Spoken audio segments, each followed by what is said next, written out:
Hey guys, how's it going? Welcome to Evening Devotion. Tonight, we're going to be reading out of Isaiah 2:3. Come ye and let us go up to the mountain of the Lord. Now, if you've watched my Isaiah series, this is a future prophecy. This is the millennial reign. We're going to you'll see that in the verses here, especially verse 4. There's going to be no more need for war, no more fighting, no more weapons. It's all going to be changed into other stuff. Life as we know it will change completely. The whole verse says, many people shall come and say, come and let us go up to the mountain of the Lord, to the house of the God of Jacob. He will teach us his ways, and we shall walk in his paths. For out of Zion shall go forth the law and the word of the Lord from Jerusalem. Let's go up to the beginning here.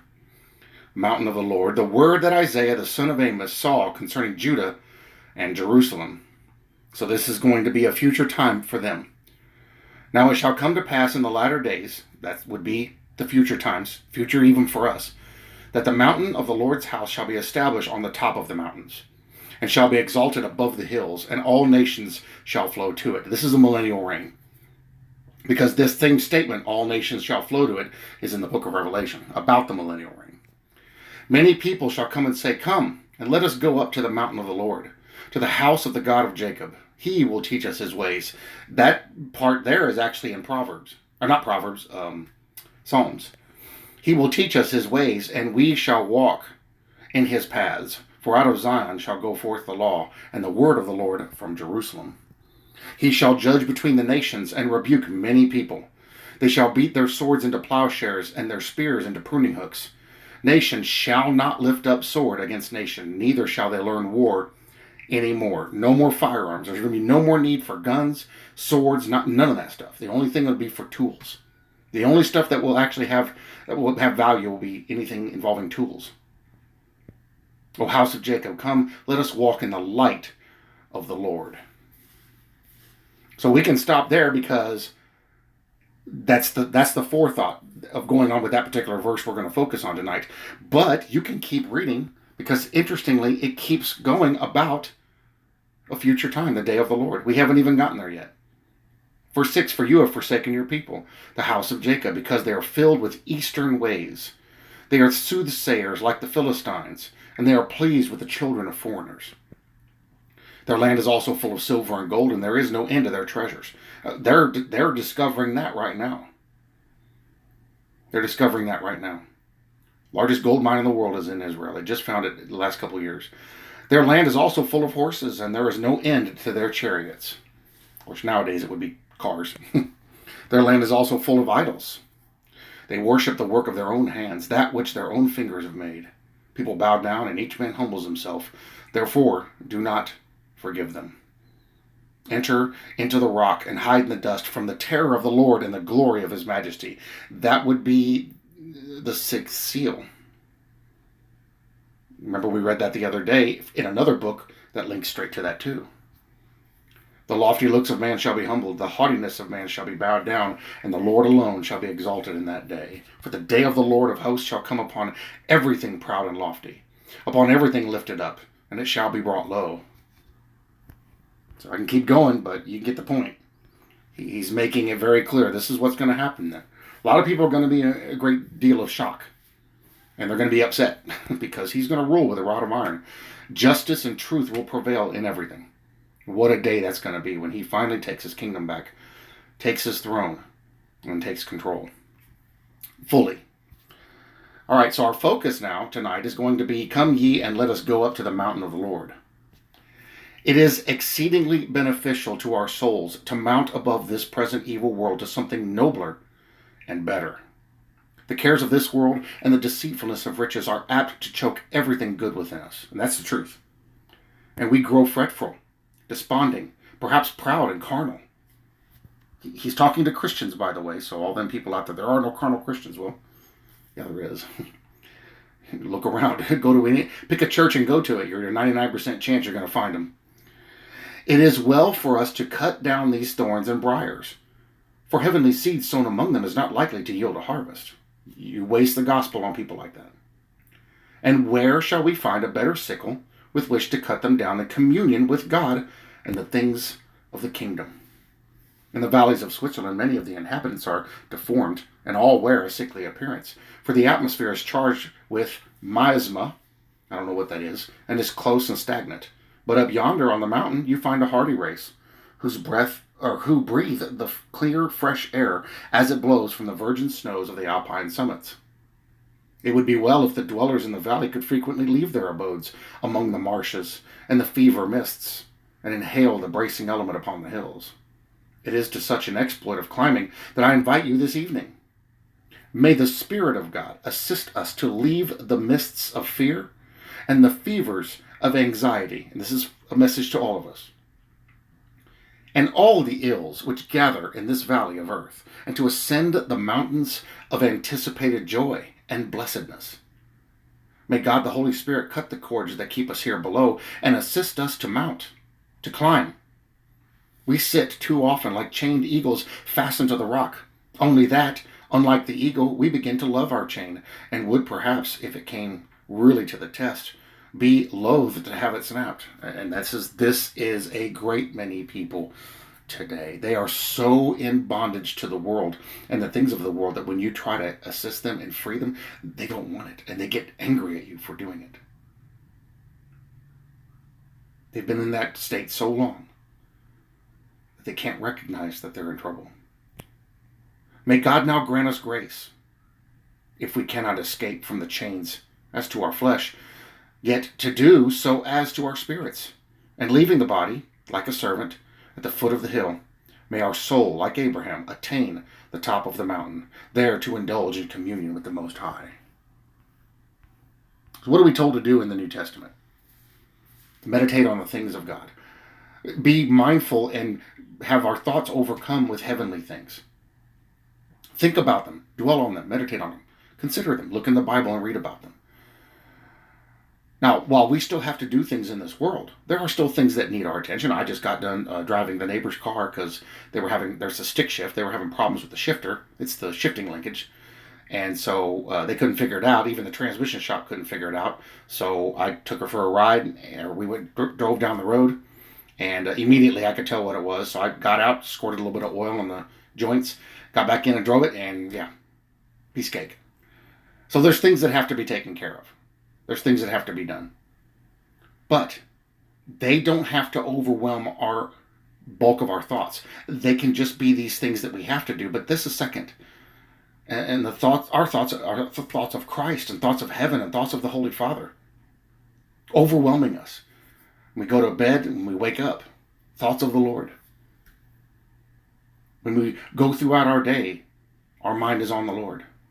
We dwell on that instead of dwelling on the things of this world. And I can tell you from personal experience that when you quit doing that, the stress disappears because you stop worrying about the things of this world and put that in His hands. He'll take care of it.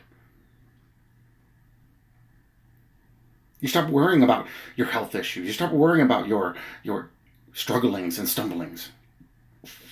You stop worrying about the things you have no control over. And instead, focus on Jesus Christ. Focus on the Lord. And believe Him. Trust Him. Look to Him for all things. We have this horrible habit of going out of our way to make a big issue out of little things. Why? Why do we do that? Why do we kill ourselves and wear ourselves out doing that? I mean, there's people that are keeping up so many lies that I struggle to understand how they have the energy for it. The amount of energy being expended to lie to yourself and others, and to keep that lie maintained by making up more lies.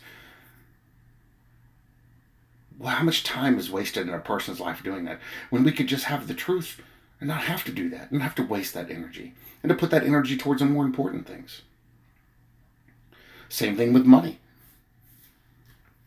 Ministries that seem to be dedicated to money, they spend more time focusing on the money and the finances than they do the gospel, the truth. The sermon and the church activities are all afterthoughts compared to the finances. We got to deal with these finances. They end up coming first. No. Take away the finances, you don't have a church. Take away all those carnal things, you don't have a church. What should be the most important thing to focus on? God, Jesus Christ, the gospel, the truth. I can stand in a pulpit and give an amazing sermon and give the exact same sermon standing in the back of a pickup truck while everybody's parked in an empty parking lot with their tailgates down and have the same effect. We've lost our way because we put too many of the world's issues in front of the Lord. Let us take the table and sweep our hand across the table and knock those things off and sit down and look him in the eye and say, Lord, I want to put you first before I put anything else. I want you to be first. I want you to be center. Because I know if I do that, these things will be much easier for me to deal with and handle. These issues and these struggles will be much easier to overcome if I put you first, if I do it your way. And this is a hard thing to do. It's a hard thing to let go of the things that we think help us, when in reality they don't. This is why so many people are caught up in idol worship, and many of them don't even know it. Because they don't know how to let it go. Let it go. Lay it on the ground. Push it away. Don't care for or love the things that are carnal, the things of the world, but instead care for and love the things of Christ. And the things of the world will take care of themselves. You'll be amazed at how much stuff just, all of a sudden, it's not an issue anymore. It's actually quite amazing, quite incredible to witness. He does that for us. But we've got to make a step. We've got to do something. We've got to go out there and we've got to think about these things and we've got to consider them and go, okay, I see a couple of things here that this is where I'm dedicating too much of my attention. I'm going to do what I have to do concerning those, but I'm going to focus more on the Lord and put these things in his hands. Let him run my life. He knows better how to run my life than I do. He knows me better than I do. Well, leave him to this. Let him deal with this so that I don't have to. So that I don't have to struggle and doubt.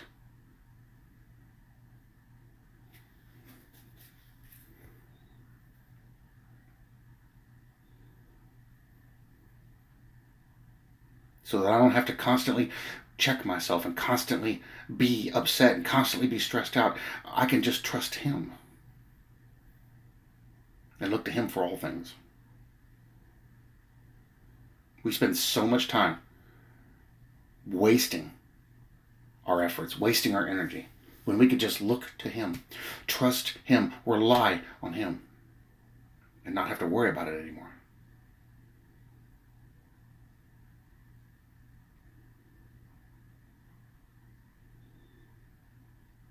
If we can learn to do that, what incredible things could we do?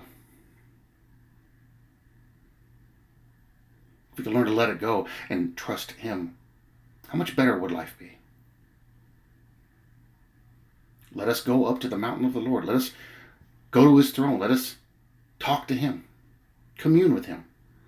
Make that first, and then everything else falls into place perfectly right in behind it.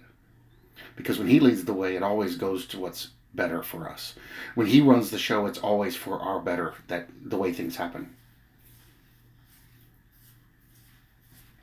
Like I was telling somebody in a comment earlier, it may not look like it from our perspective, but we can know that whatever happens, we know the Lord is running it, and it was for our betterment. And there was something going on in there. If he says no, there was something going on in there that we didn't know about, that he didn't want for us. And so it was better that he said no, so that we may do something else and go in a way that'll be a blessing for us. Because we might have been putting ourselves in harm's way by doing that deal without taking his counsel. So let us put him first. Let's ask him, Lord, what do you want me to do concerning this?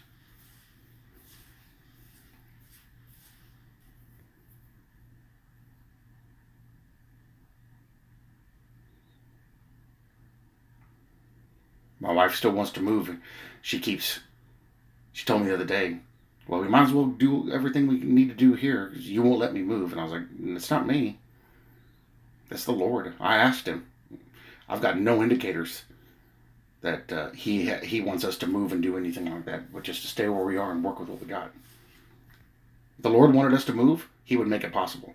He would make it so amazingly easy that we wouldn't have to worry about it. So I don't have to worry about that. Instead, we'll take our energy and we'll put it towards fixing our place and utilizing our place instead of wasting time and wasting money and going back into debt. I flat out ask the Lord, what do you want me to do in this? And I wait to hear from him. He deals with it. He changes it. He makes it work.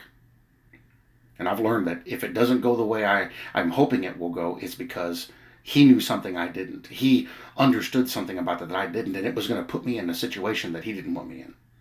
And since I trust him, I'm okay with it. I might not understand it fully, but I'm okay with it. Obviously, there was something wrong, and I couldn't see. So he's going to deal with it. He's going to take care of it. He's going to protect me and watch over me, and he pours out his blessings on us.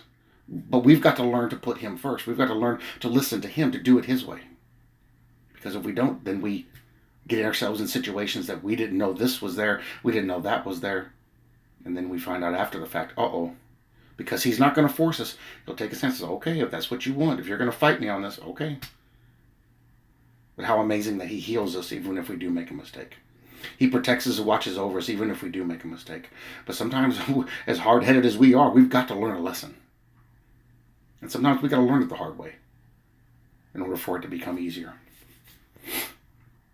Take all your cares, all your problems, all your issues to the Lord. Lay them at his feet. Take them to him in prayer, and then wait on him to answer. And trust him.